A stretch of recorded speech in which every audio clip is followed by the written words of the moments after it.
قربانی کے ایام میں ہر شخص دیکھے جو گھر میں بالغ ہیں، بالغ جو ہے 15 سال کے بعد سمجھ لے بلوغت کا حکم ہو جاتا ہے، مسلمان ہوں بالغ ہوں،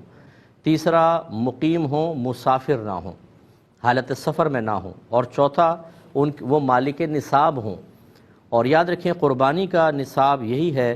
کہ قربانی کے ایام میں جس کے پاس مال کسی بھی شکل میں ہو 52.5 تولہ چاندی کی قیمت تک پہنچ جائے اس پہ قربانی لازم ہو جائے گی۔ لہٰذا اگر تھوڑا سا سونا پڑا ہوا ہے جس کی آپ نے قیمت معلوم کی وہ 52.5 تولہ چاندی کے برابر بن رہی ہے، جو آج کل 45-50,000 تک ہو جائے گی، ریٹ اوپر نیچے ہوتے رہتے ہیں، آپ معلوم کر لیجئے گا سونار سے کہ 52.5 تولہ چاندی کتنے کی بنے گی، وہ آپ کو بتا دیں گے۔ تو چونکہ یہ روزانہ تقریباً اوپر نیچے ہوتا ہے اس لیے میں ایکوریٹ نہیں بتا رہا، تو آپ وہ معلوم کر لیں اب اتنا سونا ہو یا تھوڑا سا چاندی تھوڑا سونا ہو تھوڑا کیش پڑا ہو، ان کو ملا کر آپ کر لیں۔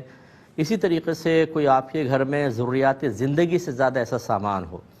ضروریات زندگی والا سامان وہ کہلاتا ہے جس کے بغیر انسان کا گزارا مشکل ہو، جیسے گھر خود ضروریات زندگی میں آتا ہے، آپ کی سواری ہے، برتن ہیں، فریج ہے، اگر آپ اے سی باقاعدہ یوز کرتے ہیں تو اے سی بھی ضروریات زندگی کے اندر آئے گا۔ اس کے علاوہ جو اضافی سامان پڑا ہوتا ہے، پرانی کتابیں ہیں، جوتے ہیں، پرانے کپڑے ہیں، ڈیکوریشن پیسز ہیں، ان کی قیمت کا بھی اعتبار کیا جاتا ہے۔ حتیٰ کہ فقہا نے لکھا کہ اگر کسی کے 6 کمرے ہیں،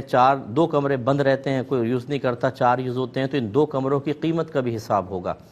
اسی طریقے سے اگر آپ کی ملکیت میں مکان ہے، آپ نے کرائے پہ چڑھایا ہوا ہے، کوئی پلاٹ رکھا ہوا ہے کہ آگے چل کے اس پہ مکان ہی بنائیں گے، اس پہ قربانی شخص کے اوپر واجب ہوگی۔ اس لیے گھر کا ہر فرد جو ہے وہ قربانی کے ایام میں یوں کرے کہ ایک اپنے قلم ڈائری لے کر بیٹھے، جتنا اس کے پاس سونا ہے وہ لکھے، چاندی، روپیہ، تجارت کے لیے کوئی مال رکھا ہوا اس کو لکھے، اس کے علاوہ کوئی پرائز بانڈ ہیں اور شیئرز وغیرہ ہیں وہ لکھ لیں، پھر آپ نے کسی کو قرضہ دیا ہوا ہے تو اس کو بھی یہاں پر لکھیے، اس کے علاوہ جو ضروریات زندگی سے زیادہ سامان ہے اسے بھی لکھ لیں، اس کا ٹوٹل اماؤنٹ نکالیں کتنا بنتا ہے۔ اور اب اگر آپ کو فوری طور پہ کرنٹلی کسی کو قرضہ دینا ہے، مثلا آپ پہ قرضہ ہے آپ نے دینا ہے، جیسے انسٹالمنٹس وغیرہ ہیں یا اس مہینے کی BC وغیرہ ہے، وہ تمام اس میں سے مائنس کر دیں۔ آپ یہ دیکھیں اگر 52.5 تولہ چاندی کے برابر اب بھی مالیت بچتی ہے تو آپ پہ قربانی واجب ہے اور قربانی کرنی ہوگی۔ بہت سارے ہمارے بہن بھائی ایسے ہیں، بعض مجھے یہاں تک کہتے ہیں استاد 16 سال سے ہم پہ قربانی بن رہی تھی، ہمیں پتہ ہی نہیں تھا۔ تو خدا را جب یہ ہم پر کوئی مال کی ادائیگی لازم ہونے لگتی ہے تو بعض اوقات ہم ان مسائل کو سیکھنا ہی نہیں چاہتے، یہ کہتے ہیں یہ مولویوں کی باتیں چھوڑو جی۔ اگر آپ بچے کو سن رہے ہوں یا کوئی بہن سن رہی ہوں اپنے شوہر سے یا بچے اپنے والد سے کہیں نا کہ جی صاحب نے ایسا مسئلہ بیان کیا، عمومی طور پہ جو ہمارا مشاہدہ ہے وہ یہ ہے کہ والد صاحب کترا جاتے ہیں، ارے بھائی یہ چھوڑ دو مولویوں کی بات ہے، جو میں کر رہا ہوں ٹھیک کر رہا ہوں۔ تو اس لیے پھر یہ ایسا کہیں گے تو ہمارا کوئی نقصان نہیں ہوگا، آپ کا آخرت میں نقصان ہوگا، حساب کتاب سب اپنا اپنا کریں۔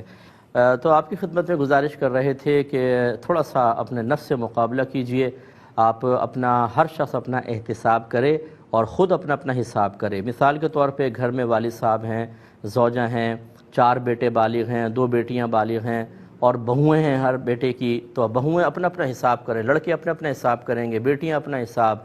زوجہ اپنا حساب اور شوہر اپنا حساب کریں گے، اور پھر دیکھیں گے جس جس پہ قربانی واجب ہے انہیں قربانی کرنی ہوگی۔ تو یہ ہو سکتا ہے کہ آپ کے گھر میں ہر سال 1 قربانی ہوتی ہو، آپ اپنے حساب سے کر رہے تھے، لیکن جب آپ حساب کریں گے تو آپ کو پتہ چلے گا کہ ہمارے گھر میں تو ہر سال 4 قربانیاں بنتی تھیں، 5 قربانیاں بنتی تھیں، 6 قربانی بنتی تھیں، تو اس کا مطلب ہے کہ جو 6 بنتی تھیں اور آپ 1 کر رہے تھے تو ان 6 کا وبال آپ پر ہوگا، یعنی 5 کا وبال ہوگا، اور جس نے واجب ترک کیا گناہگار ہوگا۔ تو یہ اچھی طرح حساب کر لیجئے گا۔ اسی کو لے لیتے